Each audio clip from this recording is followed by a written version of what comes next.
Hi, I'm Philly. Welcome to my kitchen.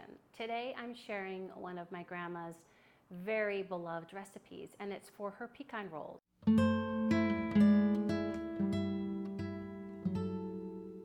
She called it kuchen. When she brought over kuchen, it was a good thing. And so this is my first time making my grandma's pecan roll recipe, or her kuchen recipe. And I'm really excited. I'm a little daunted, but I'm super thrilled to videotape it and share it with you. The first thing we're gonna do is put a package of yeast, active yeast, and 2 tablespoons of granulated sugar into a 1/4 cup of lukewarm milk. I used the temperature of 98.6 to be the approximate temperature of the milk. Mix it up and set it aside someplace warm. She doesn't give a specific amount of time of where or how long to let it sit, so I'm just gonna look and wait for it to look active and bubbly. While the first part is getting all bubbly, we are going to sift 3½ cups of flour, getting out any lumps. And then to that, we are going to be adding 2 tablespoons of granulated sugar, 1 teaspoon of salt, and a 1/4 pound of unsalted butter. And we are going to cut this in as for pie. Now, I'm not sure how my grandma used to do it, but how I like to create a pie crust or biscuits or scones is I like to let my blender, my mixer rather, stand mixer, do the work. I feel like it helps keep everything cold, it helps keep the butter cold, and it makes it become smaller pieces, which are great in the final product. So I'm gonna put this down, lock it, and just have it go on low and let it break up.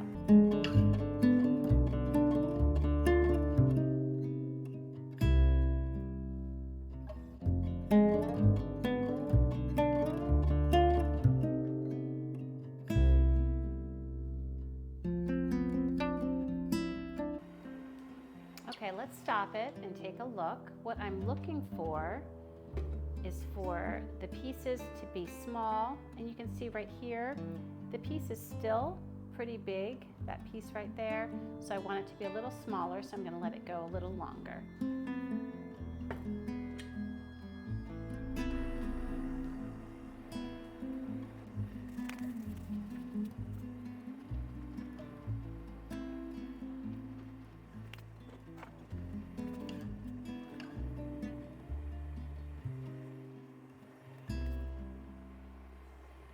Okay, let's check it.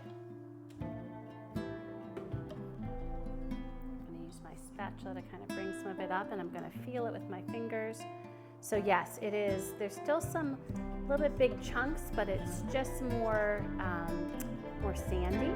And so I'm gonna use my hands for the rest of it just to break up that butter a little bit more. I'm just gonna take my fingers, when I find a butter piece, I'm just gonna quickly release it to help it become a little bit smaller. So I pick it up and I squish it and release it. But what's nice is this has done a lot of my work for me, which is kind of why I like using the stand mixer, if you have one, by the way. But you could always do this, pushing the butter and flour mixture through your fingers. You could do that on your own. But you use really cold butter, and as you saw when I added it, I actually had cut it up quite a bit. Another trick is you can even put it in the freezer for a little bit to make sure it stays cold. All right, so that's good there.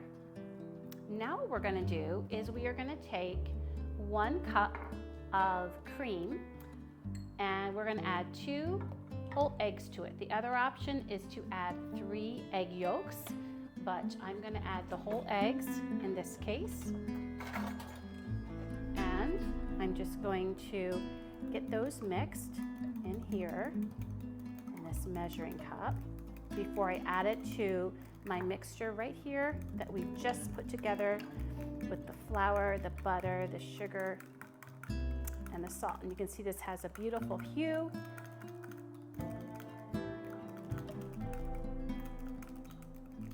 There we go. I don't think she didn't say it needs to be whipped, just mixed. So we have it there mixed. And then And to this, we're going to add our mixture. So I'm going to get this going at a low speed. I'm just checking her directions. It does say mix part 3 and add to part 2. And this was part 2, the flour and butter. And this was part 3. Add that. I'm going to get some of that extra stuff out so we don't leave anything in here. You can see it's starting to come together. Just get some of that in. There we go.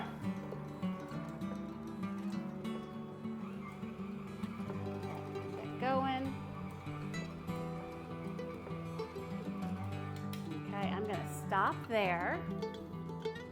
So I lifted up the beater and I took off any of the extra from mixing that dough together. Again, I didn't mix it long, just enough to combine.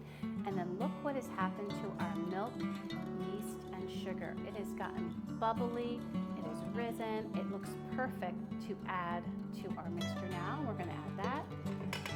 I'm going to get out some of that extra that was on the edges.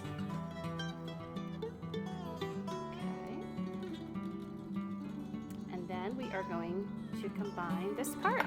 So let's get this down,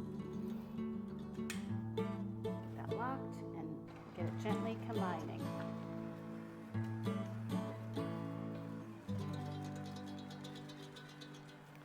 So there's really not a lot of description to this part of her recipe except the fact that we are going to mix it and add it together, but I'm assuming she wants it to be combined. So I'm just going to speed it up a little bit to make sure it gets well combined into the dough. Let's get that going and see what's happening is it's coming off of the beater, that attachment, and mixing more well, which is what we want to have happen. Just put it up a little higher. What I don't know is if she did any of this by hand. You know, to be honest, I never watched her make this, so I'm not really sure how that all went. So I'm just going to let this go for a little bit till it seems well combined.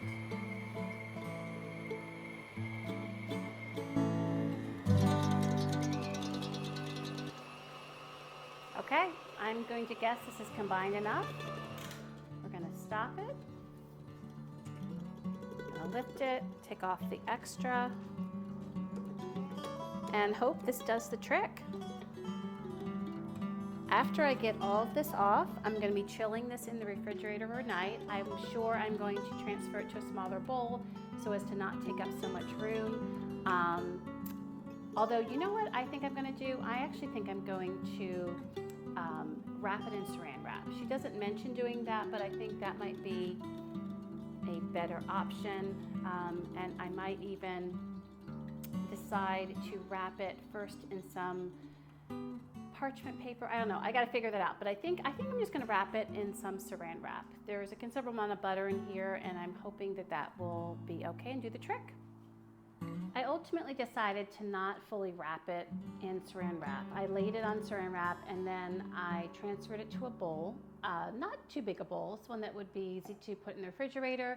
I am going to cover this with more saran wrap, but because I've never worked with this dough and I have made cinnamon rolls before, it's going to be in the fridge, and I'm sure a lot of that is to help develop flavor and gluten, but I'm also not sure if there will be any expansion of the dough, so I want to make sure and give it room to if it needs it.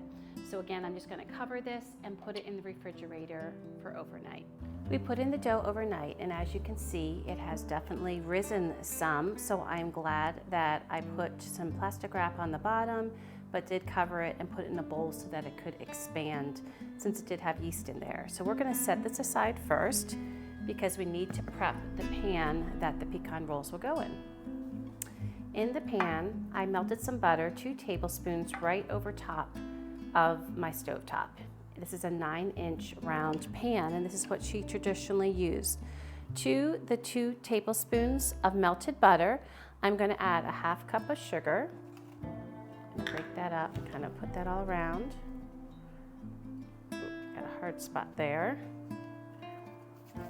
as well as a 1/4 cup of dark corn syrup. First time ever buying that, and of course it has more molasses in it. I put some neutral oil spray in my cup so that it would have an easier time getting out, but I'm going to get a spatula to get the rest of it out. That way we get every last bit. And then I'm just going to kind of spread this around on the butter to create somewhat of an even layer. I don't know if this is necessary, but the personality in me just feels like it might be. So we're just going to kind of spread this amidst the butter. Get some of those things smushed out.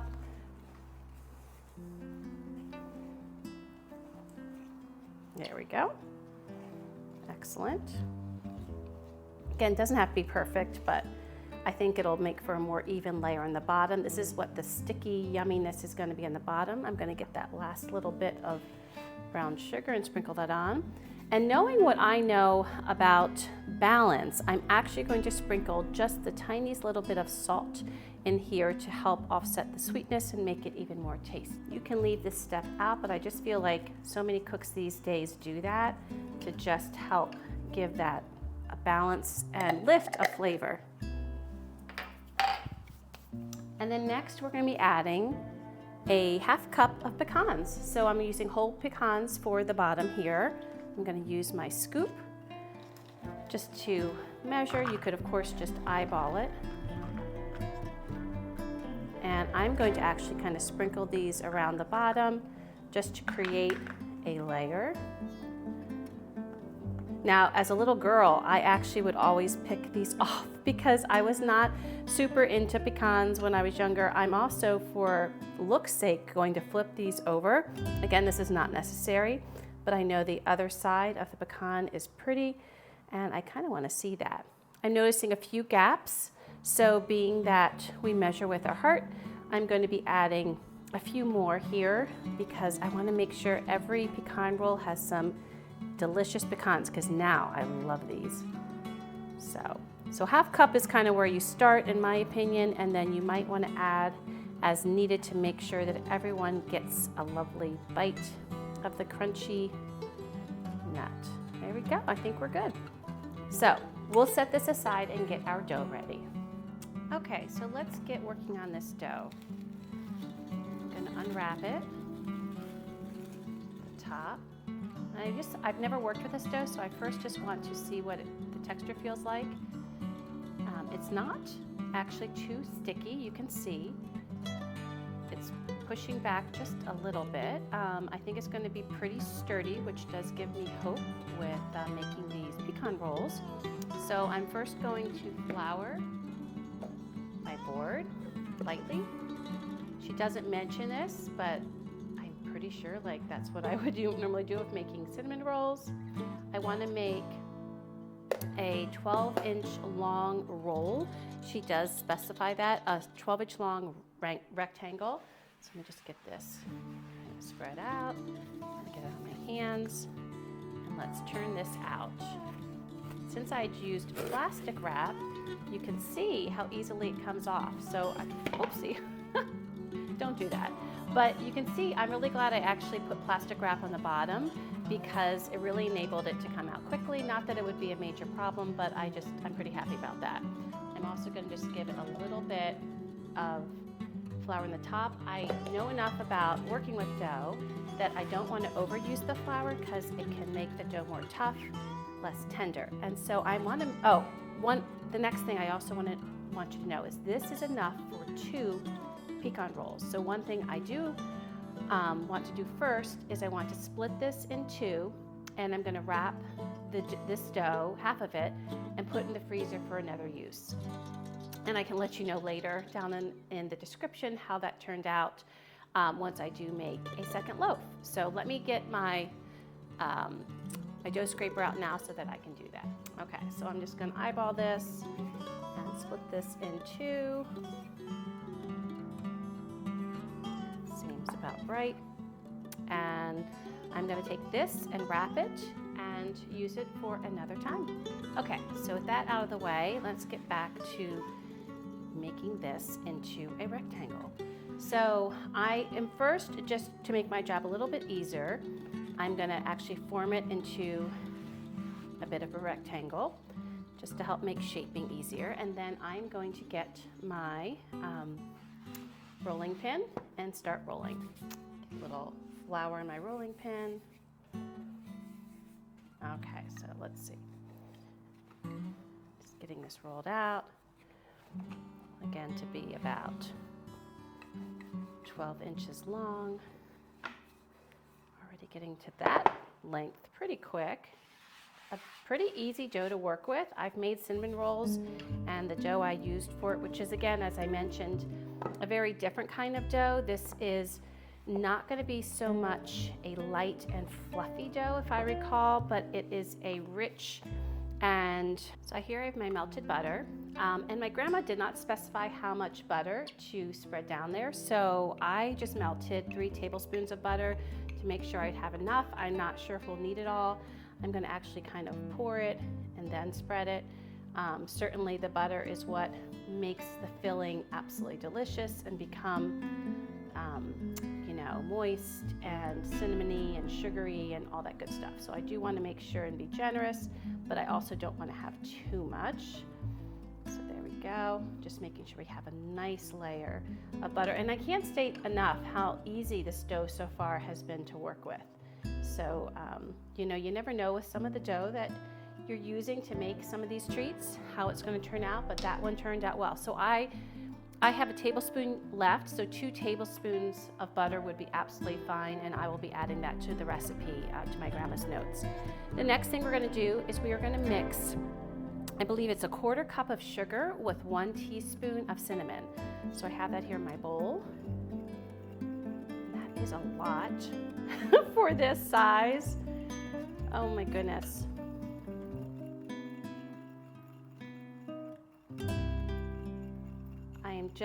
I'm just wondering so many different things about how she made this, and wondering which way to roll it.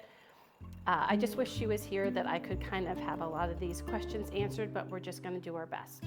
So I'm going to sprinkle this all along to evenly coat the inside of our cinnamon rolls, or pecan rolls rather. As a little girl, this was my favorite part for sure. Just all that. This become just delicious and ooey gooey and flavorful. And then it's optional to add some chopped nuts. Now, these were the nuts that as a little girl I didn't mind because they were small. It was the big ones that were problematic for me. So I just crushed up or chopped up a bunch of nuts and kind of do that to your pleasure. I probably had about, I don't know, a 1/3 cup of chopped nuts here. It's totally up to you. And then I think what we're going to do is I'm going to start rolling. Again, I'm just trying to think. Usually when I've made cinnamon rolls, I would roll it this way, the longer way, but I'm not sure if she meant the 12 inches, was that way. So, I'm just thinking aloud. At the end of the day, I'm hoping it doesn't matter. So we'll just have to see. Let's just see how this goes, friends, right? So I'm just going to roll this up like I would. So you're just taking little pieces, little rolls to just roll it all up together. The dough is so soft. That is one impression I'm having right away, is it's just very soft and supple and so easy to work with. And we had so much flavor that went into this from the milk and the yeast, and I want to just pinch this close a little bit. So let me roll this and bring it right back up. Maybe just pinch the seam down a little bit. She doesn't say to do so, but I know when I've made cinnamon rolls, that was an important step. So I am just going to pinch that seam.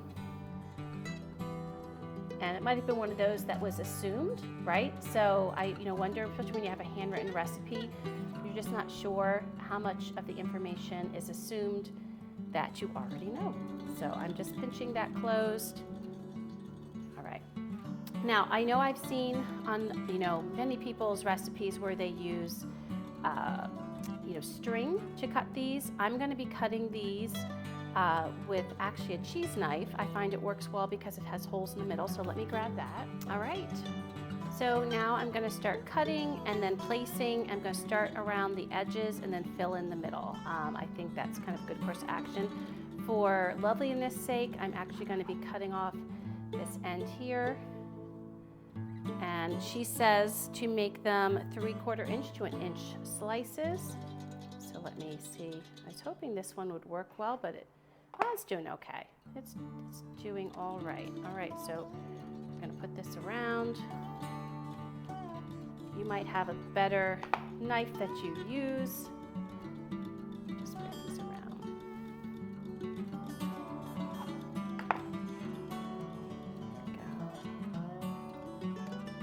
Just get these cut and put around. These will be sitting to rise for another hour, so I want to leave a little bit of space.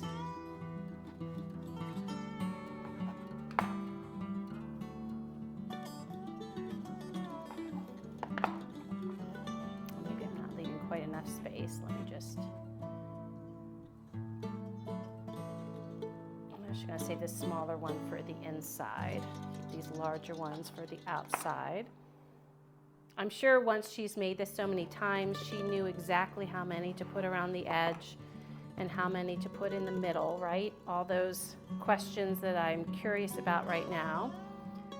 So it looks like how this one's going to go is that I'm going to have 4 in the middle. One is just a tad bit misshapen, so that'll be fun, but it should all taste good, right? All right, just trying to give these a little bit of space. This one's going to be a little bit misshapen, has a little bit extra dough, so I'm going to kind of just put that down and put that on top and hope for the best, right?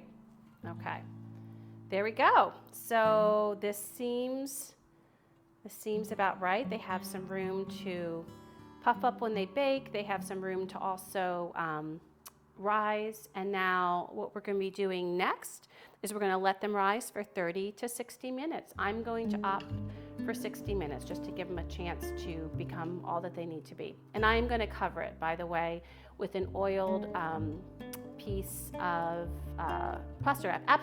Actually, you know what? I changed my mind. I'm going to cover it with a tea towel, just a moistened tea towel, just to make sure this doesn't dry out too much. So see you in an hour. Okay, so this has been covered and sitting for an hour. Let's take a look and see if there are any changes. It's just a damp tea towel. All right, so you can see that they have expanded somewhat, not a ton, but they have expanded a little, and they should continue to expand when they're cooking in the oven. So I have preheated my oven to 375, and we will put them into that oven at 375 for 20 to 25 minutes until they look brown and ready, and then we will let them cool in the pan for 5 minutes before we invert. Okay, let's take a look. I think they are ready to come out. Let's bring this up and bring it over here. And we're going to let it cool for 5 minutes before we flip it out. So these have cooled for 5 minutes, and I'm now going to invert it on a plate so that we can see the ooey gooiness. This is the trickier part. Let me just get underneath. There we go. And do a quick flip. And then I'm going to get a spatula to help lift this end. And there they go. Let me get this off. Oh, so we did have a little stickage, which is totally fine, to some of the rolls. You can see here, I'll put that on there. Whoops, I'm going to use my finger for that. It's a little stickage there.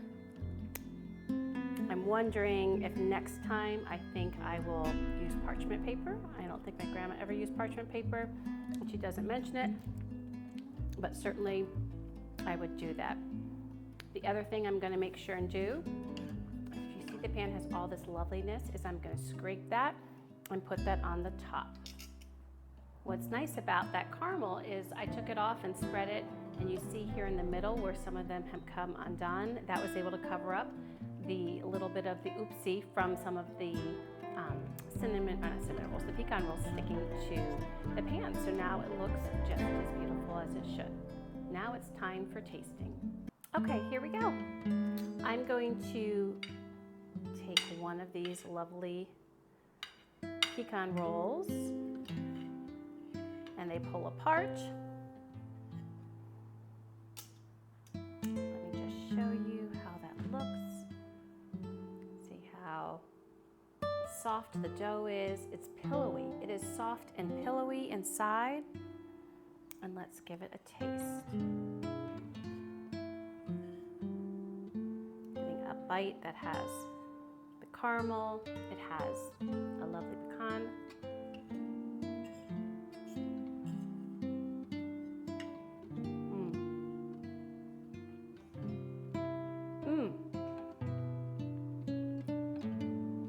I have to say, it is so much more pillowy than I remember. You know, when you haven't had a food in a long time that a loved one has made you, like you start to wonder, like, what was it really like, and everything, and it is absolutely delicious. The pecan topping with the caramely sauce is sweet, and the dough is honestly one of the things that really impresses me. This dough that she calls butter rings, I think could be used for so many things. It would be my go-to dough, and now that I've made it, that I would use for cinnamon rolls, or for any kind of sweet roll that you were making. Absolutely spectacular. And the pecans, I mean, where can you go wrong with that? So this grandma is a winner, and I'm so glad that I finally made it. It took me long enough, but I finally made it. The only thing I would do differently is I noticed in the recipe when she called for brown sugar, she didn't specify light or brown, you know, the dark brown rather. I'm sorry, they're all brown. And I think I would use the dark brown because this is beautiful, but I might even like this part a little bit darker. And we already are using the dark Cara syrup, and so I think I would use the dark brown sugar as well. So that's the only thing I would do differently. Everything else is absolutely fabulous. And again, you know, what my mom used to do, because my grandma would bring two over, is I believe she would freeze one. So they freeze well. Once you've made them, they freeze wonderful, and then you just warm it up in foil.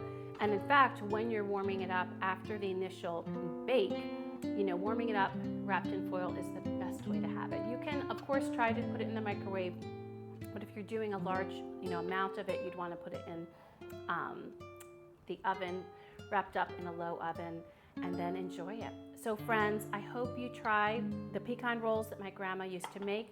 It was quite easy.